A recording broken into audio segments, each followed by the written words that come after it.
Et si ce qui t'a blessé devenait ta plus grande force? Aujourd'hui, on parle du harcèlement, à l'école ou au travail, mais sous un angle que t'as peut-être jamais entendu. Bienvenue dans 5 minutes pour moi. Tu sais, on parle souvent du harcèlement comme d'une cicatrice qu'on traîne toute la vie. Un truc qui t'abîme et qui te fragilise pour toute la vie. Et c'est vrai, le harcèlement, ça marque. Les mots, les humiliations, les regards, les coups, ça laisse des traces invisibles mais bien réelles. Que ce soit à l'école, au travail ou même dans des cercles plus proches. Le harcèlement, c'est cette sensation d'être mis à l'écart, rabaissé, comme si on portait un panneau cible sur le front et que tout le monde était ligué contre nous. Et quand on est dedans, on ne pense qu'à une seule chose, que ça s'arrête.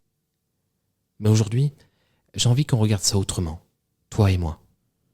Pas pour nier la douleur, pas pour te dire que tout est pour le mieux, parce que ça, c'est agaçant, mais pour te montrer que cette épreuve peut devenir ta plus grande force.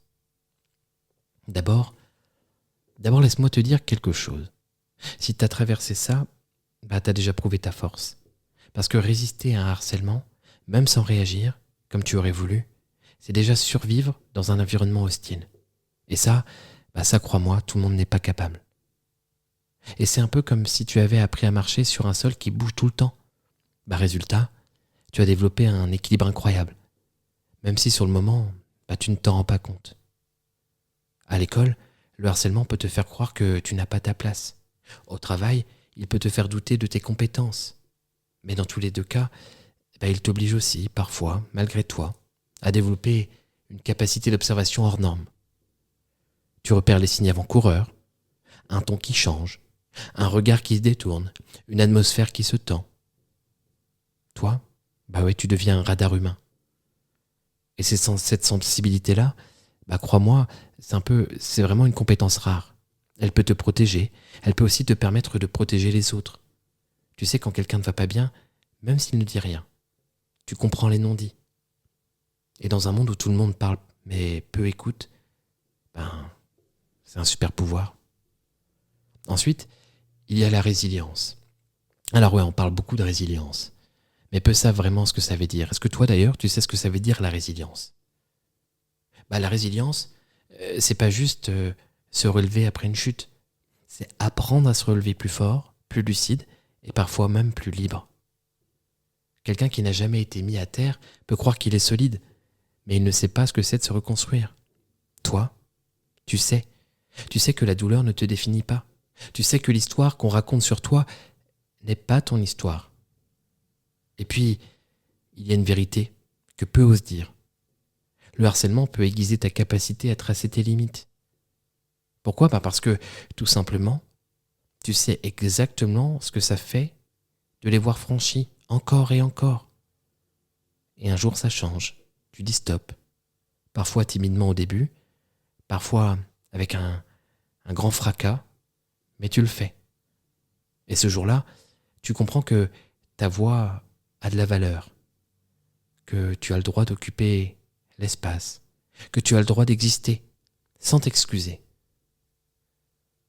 Alors on me demande souvent au cabinet ou en conférence, mais comment transformer cette douleur en force ? La vérité, c'est que ce n'est pas instantané. Il y a un temps pour penser les plaies, et puis il y a un temps pour se demander « Qu'est-ce que je fais de cette histoire ?»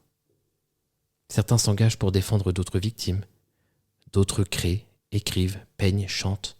D'autres encore utilisent cette expérience pour devenir d'excellents managers, enseignants, amis, parents.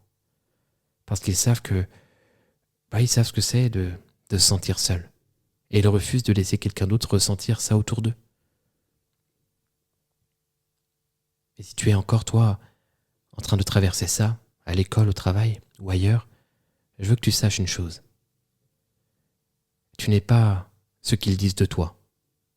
Tu n'es pas défini par leurs mots, leurs gestes, leur silence. Et aussi incroyable que ça paraisse, ce que tu vis aujourd'hui peut devenir ton armure de demain. Pas une armure qui t'empêche d'aimer, d'être sensible aux vulnérables, non. Une armure qui te rappelle que tu as survécu à pire et que rien ni personne ne pourra t'enlever ta valeur. Alors oui, le harcèlement te change, mais il peut te changer en mieux. Il peut te donner cette force tranquille que rien ne peut acheter. Il peut te donner cette compassion qui manque cruellement dans le monde. Il peut te donner cette envie de bâtir des environnements où personne n'aura à vivre ce que tu as vécu. Et si finalement, cette période où tu as été cible, rabaissée, isolée, était le début de la version la plus forte, la plus consciente et la plus libre de toi-même. Parce que parfois, les plus grandes forces naissent dans les endroits les plus sombres.